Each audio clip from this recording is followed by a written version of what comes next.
Sholat Id pada 2 hari raya. Pada masa jahiliyah, orang-orang memiliki 2 hari raya setiap tahunnya. Dari Anas bin Malik radhiyallahu anhu, ia berkata, dahulu orang-orang jahiliyah memiliki 2 hari dalam 1 tahun untuk berpesta pora. Dan ketika Rasulullah SAW tiba di Madinah, ia bersabda, dahulu kalian memiliki 2 hari raya di mana kalian berpesta pora. Sekarang Allah menggantikan yang lebih baik bagi kalian, yaitu Idul Fitri dan Idul Adha. Seorang muslim diharamkan ikut merayakan atau berpartisipasi pada perayaan-perayaan orang-orang kafir, karena hari raya merupakan ciri yang istimewa bagi satu kaum. Allah Subhanahu wa taala berfirman, untuk tiap-tiap umat di antara kamu kami berikan aturan dan jalan yang terang. Al-Maidah ayat 48. Allahu Akbar. Hari raya dalam pandangan Islam merupakan penggabungan antara unsur ibadah dan unsur menampakkan kesenangan, kegembiraan, dan kebahagiaan dengan mengonsumsi makanan yang baik dan halal. Allah Subhanahu wa taala telah mensyariatkan pada hari raya 2 sholat Id yang menjadi karakteristik hari raya Islam yang paling menonjol. Rasulullah SAW telah memerintahkan kaum muslimin untuk menunaikannya. Bahkan beliau memerintahkan para wanita muslimah, kecil maupun orang tua, termasuk wanita yang sedang haid, walaupun ia tidak sholat, namun dianjurkan untuk mendatangi tempat pelaksanaan sholat Id. Hal ini menunjukkan penegasan terhadap perintah sholat Id. Firman Allah Subhanahu wa taala, maka dirikanlah sholat dan berkurbanlah. Al-Kautsar ayat 2. Perintah Rasulullah SAW kepada kaum muslimin, termasuk wanita muslimah, untuk melaksanakannya. Dalam hadis Ummu Atiyah radhiyallahu anha disebutkan bahwa ia berkata, kami diperintahkan oleh Rasulullah untuk menghadiri sholat Idul Fitri dan Idul Adha, termasuk para wanita remaja, wanita haid, wanita dewasa, dan khusus untuk wanita haid diperintahkan untuk menjauh dari tempat sholat, namun mereka dianjurkan untuk mendengarkan khutbah yang berisi nasihat kepada kaum muslimin. Sholat Idul Fitri dan Idul Adha terdiri dari 2 rakaat dan dilaksanakan tanpa azan dan iqamah dan dengan bacaan yang keras setelah takbiratul ihram dan membaca doa iftitah serta sebelum membaca ta'awuz dan al-fatihah.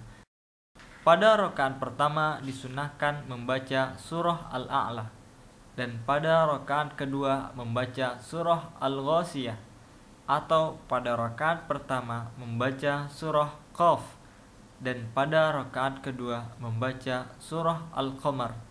Hal ini berlaku pada kedua sholat Id.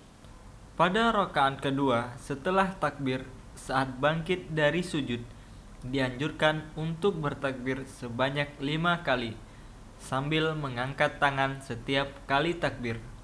Disunahkan untuk memuji Allah Subhanahu wa taala dan berselawat kepada Rasulullah SAW di antara takbir-takbir tersebut. Jika imam telah salam, ia berdiri dan naik ke atas mimbar lalu menyampaikan 2 khutbah.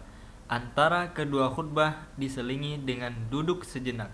Pada Idul Fitri dianjurkan bagi khatib untuk mengingatkan kaum muslimin tentang hukum zakat fitrah, sedangkan pada Idul Adha para khatib dianjurkan untuk menjelaskan tentang hukum-hukum berkurban, sebagaimana yang dilakukan oleh Nabi SAW dan sahabatnya. Disunahkan melaksanakan kedua sholat Id di lapangan terbuka dan bukan di masjid.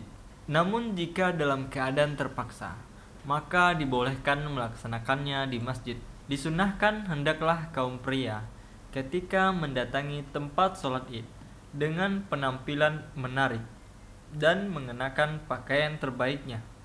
Berbeda dengan kaum wanita, mereka dianjurkan untuk menghadiri sholat id tanpa berhias dan tanpa memakai wewangian.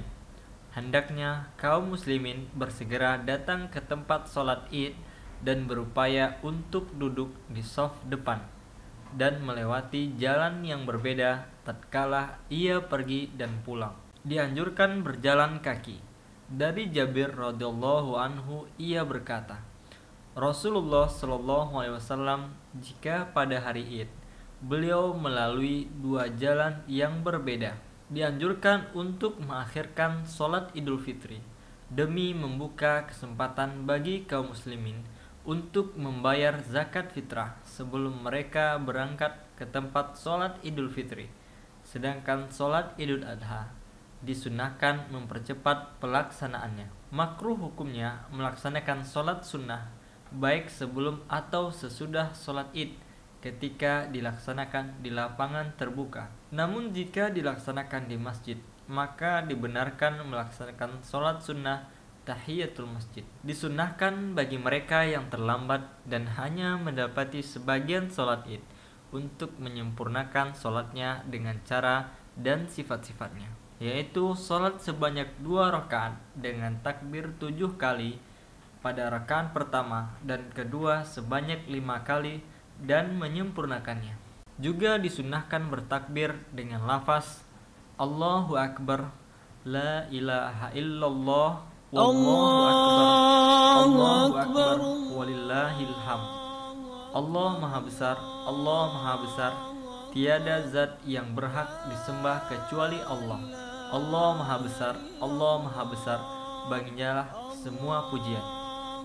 Dianjurkan bagi kaum pria untuk mengeraskan suara mereka saat bertakbir, berbeda dengan wanita yang diperintahkan untuk mengecilkan suara mereka. Perintah bertakbir pada Idul Fitri dimulai ketika matahari terbenam di malam hari Id sampai kaum muslimin mulai melaksanakan sholat Id.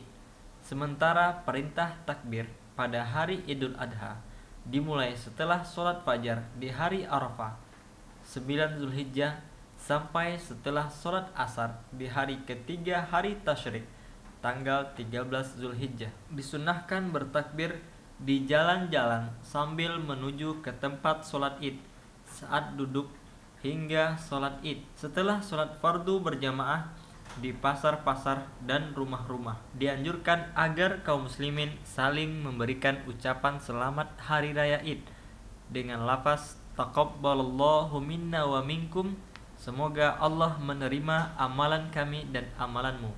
Dianjurkan bergembira dan menampakkan kegembiraan dan kebahagiaan di hari Id serta saling bermaaf-maafan antara dua orang yang bermusuhan. Dibolehkan bagi seseorang untuk bersikap fleksibel dalam hal berpakaian, makan, minum, dan melampiaskan kegembiraan di hari raya Id selama hal itu tidak bertentangan dengan syariat Islam, karena hari raya Id adalah hari yang penuh dengan kegembiraan dan kesenangan. Firman Allah Subhanahu wa taala, katakanlah dengan karunia Allah dan rahmatnya hendaklah dengan itu mereka bergembira. Karunia dan rahmat itu adalah lebih baik dari apa yang mereka kumpulkan. Yunus ayat 58. Tidak ada perintah khusus dalam Islam untuk menziarahi kuburan di hari Id. Bahkan hal ini kontradiksi dengan substansi hari Id yang penuh dengan kegembiraan dan kebahagiaan. Dilarang bagi kaum muslimin untuk memberikan ucapan selamat kepada orang-orang kafir di hari raya mereka, karena di dalamnya tersirat persetujuan dan pengakuan kepada akidah mereka. Demikian pula dilarang menghadiri tempat perayaan dan ikut merayakan perayaan-perayaan mereka.